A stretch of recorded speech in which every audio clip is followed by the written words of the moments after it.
नमस्कार। आपका बहुत बहुत स्वागत है आकाश आईएएस रिसर्च सेंटर में। आज के एपिसोड में हम हिस्ट्री के मौर्योत्तर काल टॉपिक से जो प्रश्न बनते हैं उन सारे प्रश्नों को देखने का प्रयास करेंगे। चलिए शुरू करते हैं आज के इस क्लास को। देखिए, मौर्योत्तर काल की बात कर रहे हैं हम, है ना। मौर्योत्तर काल की अगर बात करते हैं तो मौर्योत्तर काल में जो है वो दो तरह के शासक हुए। मौर्योत्तर काल के दो तरह के शासक हुए। एक शासक हुए देशी शासक और एक शासक हुए विदेशी शासक। याद रखिएगा, जब मौर्यों का पतन हो गया तो मौर्यों के पतन होने के बाद जो है जिस शासन व्यवस्था भारत में जो आई वो थे दो तरह के शासन व्यवस्था भारत में आई जब मौर्यों का पतन हुआ। तो पहला शासन व्यवस्था था देशी शासक और दूसरा था विदेशी शासक। हम बात कर रहे हैं मौर्योत्तर। मौर्योत्तर काल का मतलब होता है मौर्य काल के बाद का काल। हम सभी जानते हैं कि जब मौर्यों का पतन हो गया तो मौर्योत्तर काल की शुरुआत हुई। किसकी शुरुआत हुई? मौर्योत्तर काल की, जिसमें से एक वंश है सातवाहन वंश, या कह सकते हैं हम सातवाहन युग। अगर हम सातवाहन युग की बात करते हैं तो सातवाहन वंश के संस्थापक जो थे वो सिमुक थे। सिमुक जो है किस वंश का संस्थापक था? तो सातवाहन। देखिए, मौर्योत्तर काल में जो है दो तरह के शासक आएंगे। एक शासक हो जाएंगे आपको देशी शासक और एक हो जाएंगे विदेशी शासक। देशी शासक में आ जाएंगे शुंग वंश, कण्व वंश, सातवाहन वंश, चेदी वंश। और विदेशी शासक में आ जाएंगे इंडो ग्रीक, शक, पार्थियन और कुषाण। याद रखिएगा दोस्तों, मौर्योत्तर काल में दो तरह के शासकों के बारे में हम अध्ययन करेंगे। एक देशी शासक होगा और एक विदेशी शासक होगा। देशी शासक में शुंग वंश हो जाएगा, कण्व वंश हो जाएगा, सातवाहन वंश होगा, चेदी वंश होगा, महामेघवाहन वंश उसी को कहा जाता है। और विदेशी शासक में इंडो ग्रीक, शक, पार्थियन और कुषाण वंश होगा। तो सिमुक किस वंश का संस्थापक था? तो सातवाहन वंश का संस्थापक था। आंध्र के सातवाहन राजाओं की सबसे लंबी सूची किस पुराण में मिलती है? दोस्तों, आपको पता होगा कि आंध्र के जो सातवाहन थे उसकी जो लंबी सूची जो है मत्स्य पुराण में मिलती है। हम सभी जानते हैं कि मत्स्य पुराण जो है वो सबसे प्रामाणिक और सबसे पुराना पुराण है। पुराणों की संख्या 8 है, हम सभी जानते हैं। सातवाहनों की राजधानी कहाँ थी? तो अमरावती में। याद रखिए दोस्तों, सातवाहनों की राजधानी जो थी वो अमरावती में थी। आपसे अगर पूछा जाता है कि सातवाहनों की राजधानी कहाँ थी तो अमरावती में थी। कहाँ थी? अमरावती में। सातवाहनों की राजधानी कहाँ थी? अमरावती में थी। और सातवाहन वंश के संस्थापक जो थे वो कौन थे दोस्तों? तो वो थे सिमुक थे। याद रखिएगा, सिमुक। और सातवाहन वंश किन किन क्षेत्रों पर शासन कर रहा था? तो महाराष्ट्र, आंध्र प्रदेश, कर्नाटक, है ना। और सातवाहनों को पुराण में जो है आंध्रभृत्य कहा गया है। याद रखिए दोस्तों, सातवाहनों को पुराण में आंध्रभृत्य कहा गया है और अभिलेख में से सातवाहन कहा गया। याद रखिएगा, सातवाहन वंश की राजधानी जो थी प्रतिष्ठान या पैठान थी। याद रखिएगा, सातवाहनों की राजधानी जो थी वही प्रतिष्ठान या पैठान थी। और इसकी राजकीय भाषा जो थी सातवाहनों की राजकीय भाषा जो थी वो थी प्राकृत थी और लिपि थी ब्राह्मी लिपि। याद रखिएगा दोस्तों। तो हम बात करते हैं सातवाहन काल का सर्वश्रेष्ठ शासक कौन था? गौतमी पुत्र सतकर्णी। कौन था? गौतमी पुत्र सतकर्णी जो था वो सातवाहन वंश का सबसे सर्वश्रेष्ठ राजा था। गौतमी पुत्र सतकर्णी ने बेनकटक स्वामी की उपाधि धारण की तथा बेनकटक नामक नगर की स्थापना की। इसने वेदों का आश्रय कहा गया है। याद रखें दोस्तों, कुषाण शासक कनिष्क का राज्याभिषेक कब हुआ? तो 78 ईस्वी में हुआ। 78 ईस्वी में भी कुषाण शासक कनिष्क ने जो है शक संवत शुरुआत किया था। हम सभी जानते हैं कि भारत सरकार जो है राष्ट्रीय कैलेंडर के रूप में शक संवत को ही यूज करती है। याद रखिएगा, भारत सरकार जो है राष्ट्रीय कैलेंडर के रूप में किसे यूज करती है?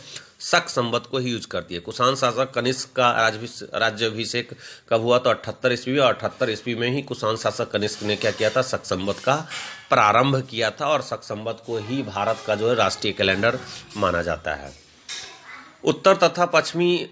उत्तर तथा उत्तरी पश्चिमी भारत में सर्वाधिक संख्या में तांबे के सिक्के को किसने जारी किए? तो कुषाणों ने। याद रखिएगा, उत्तर और उत्तरी पश्चिमी भारत में जो है सबसे ज्यादा जो है तांबे के सिक्के जो जारी किए थे किसानों ने।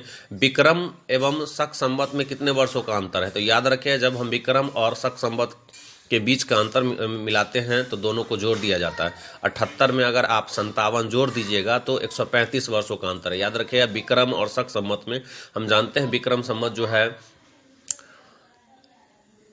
57 ईसा पूर्व में हुआ और जो है शक संवत जो शुरुआत किया गया 78 ईस्वी में किया गया। तो अगर विक्रम संवत और शक संवत में दोनों के बीच में अंतर की बात करें तो 135 वर्ष का अंतर है। मौर्यों के बाद दक्षिण भारत में सबसे प्रभावशाली राज्य कौन था, तो सातवाहनों का था, सातवाहन का। शुग वंश के बाद जो है किस वंश ने भारत पर राज किया, तो कण्व वंश ने। याद रखिएगा, शुग वंश के बाद जो है भारत पर कौन आया, कण्व वंश। हम सभी जानते हैं कि हर्यक वंश के बाद कौन आया था, शिशुनाग वंश। शिशुनाग वंश के बाद आया नंद वंश। नंद वंश के बाद आया आपका मौर्य वंश और मौर्य वंश के बाद जो हमारा आया शुग वंश और शुग वंश के बाद कण्व वंश। कण्व वंश के बाद सातवाहन वंश। सातवाहन वंश के बाद चेदी वंश शासन भारत में किया था। कनिष्क को किस चीनी जनरल ने पराजित किया था, तो कनिष्क को पान चाओ ने हराया था। याद रखें, कनिष्क को किस चीनी जनरल ने पराजित किया था, पान चाओ ने। किस वंश के साम्राज्य की सीमाएं भारत के बाहर तक फैली हुई थी, तो कुषाण वंश के। याद रखिएगा, कुषाण वंश का जो है साम्राज्य की सीमाएं जो है भारत से बाहर फैली हुई थी। विक्रम संवत का प्रारंभ हुआ 57 ईसा पूर्व में। याद रखिए, विक्रमादित्य ने जो है विक्रम संवत की शुरुआत की थी 57 ईसा पूर्व में। कलिंग नरेश खारवेल जो है किस वंश से संबंधित थे, तो ये थे चेदी वंश से। महामेघवाहन वंश इसी को कहा जाता है। कलिंग नरेश खारवेल जो है जिसके जो अशोक ने इसी के साथ युद्ध किया था, कलिंग युद्ध। प्रथम ईरानी शासक कौन थे, तो डेरियस प्रथम था। अफगानिस्तान में स्थित बामियान किस लिए प्रसिद्ध है, तो बुद्ध की विशाल प्रतिमा के लिए। किसके सिक्कों पर मातृ देवी उमा का नाम मिलता है, तो कुषाण शासक के सिक्कों पर जो है मातृ देवी उमा का नाम मिलता है। चतुर्भुजी विष्णु के सिक्के किसने चलाया, हुविस्क ने। हुविस्क शासक ने चलाया। बुद्ध का अंकन किसके सिक्कों पर हुआ है, तो कनिष्क ने। योद्धेय सिक्कों पर किस देवता के चित्रांकन है, तो कार्तिकेय। भारत और यूनानी ग्रीक कला शैली के सम्मिश्रण को गांधार शैली के नाम से जाना। याद रखिए, भारतीय और यूनानी कला शैली के मिश्रण को ही हम क्या कहते हैं, गांधार शैली कहते हैं। ग्रीक और इंडो ग्रीक शैली को ही हम क्या कहते हैं, गांधार शैली के नाम से जाना जाता है। प्राचीन भारत में सर्वप्रथम सोने के सिक्के किसने जारी किए, कुषाणों ने। याद रखिएगा, सर्वप्रथम जो है सोने के सिक्के किसने, कुषाणों ने। और शीशे के सिक्के जो जारी किए थे सातवाहनों ने। याद रखिए, प्राचीन भारत में सर्वप्रथम सोने के सिक्के किसने जारी किए, कुषाणों ने। कनिष्क का राजवैद्य कौन था, तो चरक था। याद रखिएगा, इन्होंने चरक संहिता लिखा है। कौन लिखा है, चरक संहिता। कनिष्क का राजवैद्य कौन था, तो चरक था। कनिष्क किस संप्रदाय से संबंधित था, महायान बौद्ध संप्रदाय, बौद्ध धर्म को मानने वाला था कनिष्क। किस राजवंश ने हत्या करके सत्ता हथियाई, जिसके अंत भी हत्या के द्वारा हुई, शुग वंश ने। भारत के यूनानी शासकों में से किसकी स्मृति भारतीय साहित्यिक ग्रंथों में सर्वाधिक सुरक्षित है, तो मीनांडर। याद रखें, मीनांडर। हिंद यमन भारत कब आए, सबसे पहले जो है विदेशी शासक जो है हिंद यमन जो है 190 ईसा पूर्व में आए। और इनका मूल निवास स्थान कहाँ से है, बैक्टीरिया अफगानिस्तान का। इसका सर्वाधिक शक्तिशाली राजा जो था वो था मीनांडर, मिलिंद। और राजधानी इसका था सिलाईकोट में था।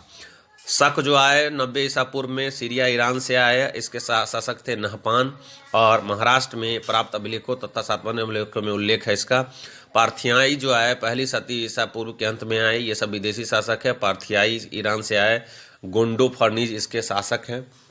उसके बाद है कुषाण जो है वो 1500 ईस्वी में आया चीनी तुर्किस्तान से। कनिष्क इसके जो है सबसे प्रसिद्ध शासक हुए। उज्जैन इसका राजधानी था। फिरोजपुर वर्तमान पेशावर में राजधानी है। आक्रमणकारियों का क्रम है, हिंद यमन आए, उसके बाद शक आए, उसके पहलव आए, उसके बाद कुषाण आए। सर्वप्रथम सोने के सिक्के जारी करने का श्रेय कुषाण शासक बिंग कटफिशस को दिया जाता है। याद रखिए, बिंग कटफिशस ने सबसे पहले सोने के सिक्के जारी किए। तो इस प्रकार से हमने देखा कि जो मौर्य काल के बाद जो है, चंद्रगुप्त मौर्य के शासन के बाद या अशोक के शासन के बाद हो या बिंदुसार के शासन के बाद हो, तो मौर्य साम्राज्य का जब पतन हो गया तो इन लोगों ने जो है शासन संभाला, जिसमें से देशी शासक शुंग वंश, कण्व वंश, सातवाहन वंश, चेदी वंश और विदेशी शासक इंडो ग्रीक, शक, पार्थियन और कुषाणों ने जो है शासन किया भारत पर। तो इस प्रकार से ये मौर्योत्तर काल समाप्त हुआ। फिर अगले एपिसोड में हम अगला टॉपिक देखेंगे। तब तक के लिए जय हिंद, वंदे मातरम। गुप्त काल को देखेंगे। जय हिंद दोस्तों। आपका वीडियो कैसा लगा जरूर कमेंट करें, लाइक करें।